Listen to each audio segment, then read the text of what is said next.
अगर आप जीवित हैं जीतनराम मांझी जी, मुझे लगता है कि फिर आपका संस्कार कैसा आपको मिला है आपके माँ बाप से, जो आपको रोके हुए है। हो सकता है मेरे पे केस भी करेंगे आप, हो सकता है मेरे पे गोलीबारी भी आप करा दें, लेकिन मैं बोल रहा हूँ और मैं बोलता रहूँगा, क्योंकि बेटी की इज्जत और आबरू की बात है। आप गार्जियन हैं, बुजुर्ग अवस्था में हैं, लेकिन कहीं आपकी सोच भी तो बुजुर्ग अवस्था में चली गई है। लग रहा है मुझे कि जीतनराम मांझी जी आप बिल्कुल फ्रीडम दे दिए हैं क्या मंचलों को। ये आपके विधानसभा क्षेत्र में हम सुन रहे हैं कि महीना में 3 घटना ऐसा है, तो इसका मतलब कि आप फ्रीडम दे दिए हैं। कहीं ना कहीं उन मंचलों से कहीं आपका कोई साठगांठ तो नहीं है।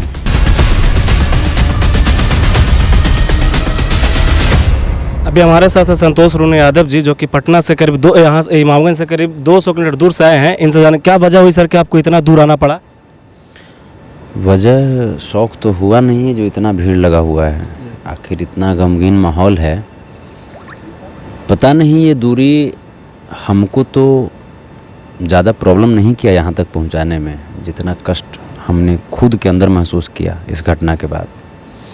पता नहीं सीएम साहब को ये भी पता है कि नहीं कि ये भी बिहार की ही वो जगह है जहाँ वो बोलते थे कि बेटियाँ यहाँ सुरक्षित है। सदन में तो आवाज़ उठाया गया था कल गया एमएल से, रिंकू यादव जी ने कल इस पर सवाल उठाया था, तो शायद सुने होंगे, जाने होंगे।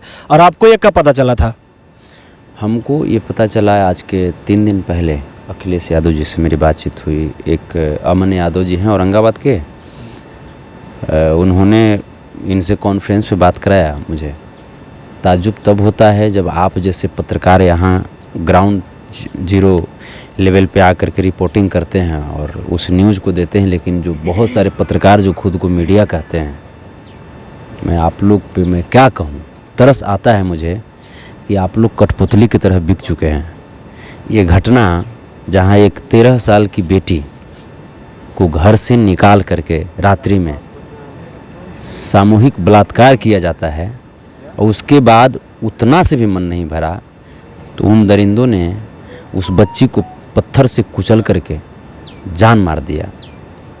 इसके बाद भी यहाँ के जो होंगे ही पत्रकार तो होते ही हैं, बड़े बड़े चैनल के पत्रकार होते हैं, कहाँ चले गए आप लोग? क्या सिर्फ जब नीतीश कुमार की छींक आएगी तभी आप लोग सुनेंगे हैं? क्या बड़े बड़े नेता लोग की जब, या बड़े बड़े सेलिब्रिटी लोगों की जब बेटी बहुएँ बच्चों की जब बात आएगी तभी आपको मीडिया दिखाई देता है?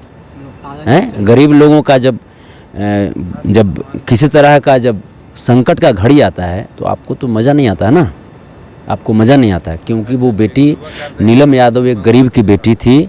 नीलम यादव एक बहुत अबले की बेटी थी, लेकिन शायद ये आप समझते थे, ये आपको लगा कि नीलम यादव एक गरीब की बेटी थी, अबला की बेटी थी। नीलम यादव हम सब की बेटी थी और नीलम यादव की आत्मा को हम लोग न्याय दिलाएंगे। अगर 7 दिन के अंदर में अगर बिहार सरकार कोई ठोस कदम नहीं उठाती है तो मैं पुनः वापस इस जगह पे आऊँगा और एसपी महोदय के गेट पे बैठ करके मैं धरना पे बैठ जाऊँगा। आपको बता दें कि यहाँ का विधायक जो जीतनराम मांझी है, पूर्व में बिहार के मुख्यमंत्री भी रह चुके हैं। इस मैटर पे आज तक घर नहीं आए, इनके घर के संवेदना व्यक्त कर रहे हैं, कोई भी घोषणा कर रहे हैं, कुछ किसी भी तरह का बात को लेकर यहाँ पे नहीं आया, जो कि यहाँ हमेशा इमामगंज उनका आना जाना रहता है। वहाँ पे लोकल विधायक भी, उन पर क्या कहेंगे आप? हमेशा लगता है, जहाँ तक कि मुझे जानकारी कुछ मिली है, कि इसमें उनके स्वजातीय लोग भी शामिल हैं। मुझे जहाँ तक जानकारी मिली है तो उन्हें ऐसा लग रहा होगा कि अगर आएंगे तो मेरा वोट खराब होगा। आपका सीधा कहना है कि वो जातिगत राजनीति कर रहे हैं? हाँ। क्योंकि उनके जाति के लोग हैं तो वो बचाने का प्रयास कर रहे हैं। तो मैं कहना चाहता हूँ कि नीलम यादव से ज़्यादा इज्जत आपकी बेटी और आपकी पोती का नहीं है जीतनराम मांझी जी। जितनी नीलम यादव की इज्जत थी या इज्जत आज है, उतनी ही आपकी भी बेटी की, उतनी ही आपकी भी पोती की इज्जत है। और अगर नीलम यादव कि इस दर्द को, नीलम यादव की इस चीख को आप इग्नोर कर रहे हैं तो समाज आपको भी इग्नोर करेगा और उस जगह पे ले जा कर के आपको फेंक देगा जहां से आप खड़ा भी नहीं हो पाइएगा। इस मामले में 4 लोगों को गिरफ्तार भी किया गया है, इस पे क्या मांग करेंगे? देखिए, गिरफ्तारी तो प्रशासन अपना एक काम किया, ऊपर से बहुत सारे सामाजिक दबाव, 3-3, 4-4 रैलियों के बाद ऐसा हुआ। इस पे क्या लोकल प्रशासन को भी टारगेट करेंगे क्या? आखिर बिना प्रशासन के इन मंचलों का मन थोड़े बढ़ जाता है। प्रशासन की कहीं ना कहीं सहभागिता होती है, चाहे प्रशासन पे पॉलिटिकल प्रेशर हो, चाहे प्रशासन पे किसी तरह का प्रेशर हो, लेकिन प्रेशर तो है प्रशासन पे। प्रशासन आखिर सिर्फ गिरफ्तार करना, आप ये समझिए ना कि गिरफ्तारी भी हमको लगता है कि उसमें भी वक्त लगा। गिरफ्तारी के बाद डायरेक्ट जेल भेज दिया गया था, उसके बाद ये रिमांड का ऑर्डर लगाया गया, उसके बाद रिमांड पे लेके कुछ लोग को फिर नाम बुलवा के जो भी किया जाए करने के बाद कुछ लोग और गिरफ्तार किया गया। इसमें उनके अपने एक चचेरे भाई भी थे। देखिए, चचेरे भाई हो मौसेरे भाई हो, मुझे उससे कोई मतलब नहीं है। इस तरह का घटना का जो भी अंजाम देता है वो एक अपराधी है। नहीं, आपने अभी कहा कि वो उनके स्वजातीय के भी कुछ लोग हैं, तो इनमें इनके जातियों के भी कुछ लोग थे, तो ये थोड़ा अलग नहीं हो गया क्या? तब तो इनको और आना चाहिए ना। जी। अगर नहीं, जैसा आपने कहा कि जितना मांझी जी को लगता है कि इनके ही जाति के लोग के वजह से मेरे भी जाति के लोग फंस रहे हैं, तब तो उनको और आना चाहिए था। आखिर जाति बिरादरी कुछ भी हो, जीतनराम मांझी जी को इस धरती की जनता वोट देकर के उस जगह पर तो पहुंचाई। अब वहाँ जब पहुंचाई है तो वहाँ पहुंचने के बाद आपको लोग वोट किया नहीं किया, आपके नज़र में सब बराबर होना चाहिए। आप बोलते हैं, आप पूर्व सीएम आप रह चुके हैं, आप बोलते थे कि हम ये करेंगे वो करेंगे। आप हमेशा आते हैं, चुनाव लड़ते होंगे तब यही बात करते होंगे। हम अभी वर्तमान विधायक भी हैं अभी वहाँ के। तो हमें लगता है कि शायद वो पता नहीं वो जीवित हैं या नहीं हैं। इसे जीवित किसको बोलते हैं? आप खा पी रहे हैं तो आप जीवित हो गए। आपकी मानसिक अवस्था अगर बिल्कुल अगर होशो हवास में है तो उसको जीवित लोग बोलते हैं। हमें लगता है कि जीतनराम मांझी जी अभी जीवित अवस्था में नहीं है। अगर वो जीवित अवस्था में होते तो हम तो कोई नेता नहीं है ना। हम तो कोई नेता नहीं है, हम एक कलाकार हैं। हमारी क्या ज़रूरत थी? लेकिन ज़रूरत है, क्योंकि कलाकार हम बाद में हैं, पहले इसी समाज से उठ करके हम वहाँ तक गए हैं। तो जीतनराम मांझी जी तो भाई पॉलिटिशियन हैं, और अगर आप जीवित हैं जीतनराम मांझी जी, तो मुझे लगता है कि फिर आपका संस्कार कैसा आपको मिला है आपके माँ बाप से, जो आपको रोके हुए है अब तक। इसका मतलब कि आप अपने पूरी जीवन में इस तरह की घटना को बड़ा कॉमन घटना समझते होंगे। आपके भी घर में होता होगा ऐसा, और ऐसा ही आप देखते रहते होंगे, बड़ा कॉमन समझते होंगे। अरे चलो भाई ये तो कॉमन सी घटना है, इसको क्या लेना है। हो सकता है मेरे पे केस भी करेंगे आप, हो सकता है मेरे पे गोलीबारी भी आप करा दें, लेकिन मैं बोल रहा हूँ और मैं बोलता रहूँगा, क्योंकि ये बेटी की इज्जत और आबरू की बात है। आपका यहाँ आना बहुत ज़रूरी था, एक पॉलिटिशियन के तौर पे भी, एक गार्जियन के तौर पे भी, एक मानवता के तौर पे भी। क्या आप उनसे रिक्वेस्ट करेंगे कि आपका वीडियो देखने के बाद या किसी तरह का उनसे जानकारी मिलने के बाद वहाँ पे आएंगे? देखिए, आपको लगता है कि वो आएंगे? नहीं, देखिए, अगर इंसानियत बची होगी उनमें, मैं तो कहा कि अगर वो जीवित होंगे थोड़ा सा भी मानसिक तौर पे, तब तो वो बिल्कुल आएंगे। और अगर मानसिक तौर पे वो मर ही चुके होंगे तब कैसे लाइएगा? उनकी आत्मा को थोड़े बुलाइएगा यहाँ पे। और एक बात आपको बता दें, इस इमामगंज विधानसभा में सिर्फ ये एक मैटर नहीं, इसको लगा के 3-4 ये ऐसी घटनाएं हो चुकी हैं, और इसी महीने में 3-4 घटनाएं हो चुकी हैं। कि बगल में हम आपसे कांटेक्ट किए थे तो आपको बताए भी थे कि एक बग्घिया गांव है, वहाँ पे इस तरह का मैटर हुआ है। उस पर भी क्या कहना चाहेंगे? आपको वहाँ पे भी मिलने जाएंगे क्या उनके परिजन से? बिल्कुल जाएंगे। कभी भी, चाहे गांव कोई भी हो, समाज कोई भी हो, बेटियों का कोई विशेष करके जाति नहीं होता, बेटियों का कोई विशेष समाज नहीं होता। बेटियां चाहे किसी भी जाति की हो, किसी समाज की हो, किसी धर्म की हो, वो हम सबकी बेटी है, हम सबकी बहन है, और उसकी सुरक्षा करना, उसकी मर्यादा की रक्षा करना, ये हम सबकी जिम्मेवारियां होती है। और हम बिल्कुल जाएंगे, वहाँ भी जाएंगे। और ये लग रहा है मुझे कि जीतनराम मांझी जी आप बिल्कुल फ्रीडम दे दिए हैं क्या मंचलों को?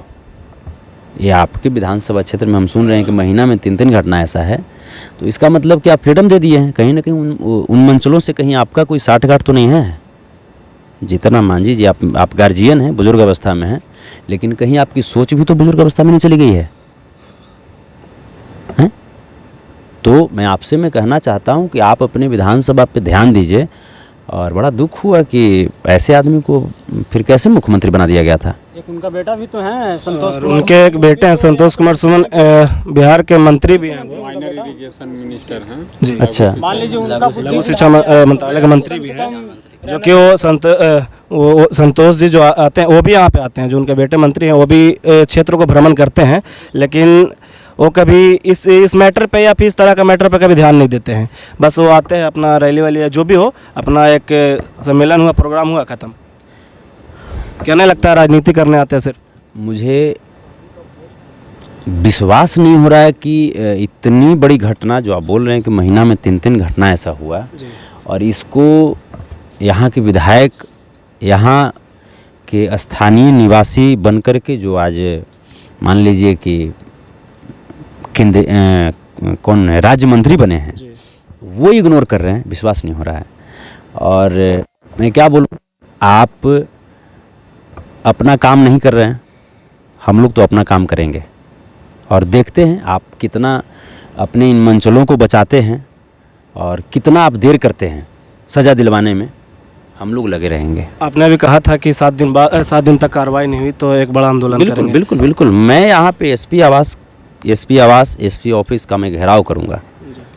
तो जो इसमें अभियुक्त थे उनको तो गिरफ्तार कर लिया गया है, इसके बाद आप क्या 7 दिन में क्या कार्रवाई चाहते हैं? स्पीडी ट्रायल, जी, स्पीडी ट्रायल करके और उन दोषियों को सख्त से सख्त सज़ा अति शीघ्र मिले। इसके लिए आप मुख्यमंत्री के पास आवेदन देंगे क्या? बिल्कुल दूंगा, बिल्कुल दूंगा। मैं अभी जा रहा हूँ पटना, मैं जा कर के मुख्यमंत्री आवास में मैं कोशिश करूँगा कि ये आवाज़ वहाँ तक पहुँचे, मेरी आवाज़ वहाँ तक पहुँचे। मेरी आवाज़ को रोकने का प्रयास किया जाएगा। फिर जनमानस के साथ हम तो जनता से हैं। आज मान लीजिए कि आज अगर 2 लोग मुझे जानते हैं, आज मैं अगर 2 नमक रोटी मैं खा रहा हूँ बढ़िया से, तो किसके बदौलत? मैं कोई अफसर तो नहीं हूँ, मैं कोई नेता तो नहीं हूँ, मैं एक आम पब्लिक हूँ और आम पब्लिक ने मुझे थोड़ा सा प्यार आशीर्वाद दे करके उस जगह पे पहुँचा दिया। तो लोगों ने जब मुझे आवाज़ बनाया तो आवाज़ तो मैं बना हूँ और मैं मजबूत आवाज़ बना हूँ। एक बात और है सर कि मुख्यमंत्री साहब हमेशा बात करते हैं महिला सशक्तिकरण पे, और बिहार में ज़्यादातर घटनाएं महिलाएं से जुड़ी होती हैं। इस पे क्या कहना चाहेंगे नीतीश कुमार जी को? अब तो आप सब देख ही रहे हैं, आप सब पत्रकार हैं, आप सब समाज के चौथे स्तंभ हैं, लोकतंत्र की चौथी इकाई आप सब हैं। आप सब देख ही रहे हैं कि जो सीएम साहब जो सुशासन की बात करते हैं और जो बातें कही जाती थी कि जंगल राज या कौन राज, तो जंगल राज जो बातें कही जाती थी, जो सुने थे हम, आज हम देख रहे हैं। बिल्कुल हम जंगल में खड़े हैं ना जी। हम लोगों को जंगल में ला करके खड़ा कर दिया गया। बिहार की बेटियों को जंगल में सुला करके रेप किया जाता है और दैत्य लोग जो हैं, वहशी लोग जो हैं, इस जंगल में राज करते हैं। तो ओरिजिनल जंगल राज ये हुआ ना। जंगल राज वो नहीं था। वो शब्द का जंगल राज हो सकता है, वो लेखनी का जंगल राज हो सकता है, लेकिन ये करने का जंगल राज है। ये सुशासन की राज नहीं है, ये हुआ जंगल राज। हम लोग जंगल में खड़े हैं, पहाड़ में खड़े हैं, न्याय की मांग कर रहे हैं सत्ता से जी। तो सीएम साहब से बस यही रिक्वेस्ट है कि आप स्पिरिट ट्रायल चला करके जितने भी दोषी हैं उनको सख्त से सख्त अति शीघ्र सजा दिलवाएं, यही मेरी मांग है।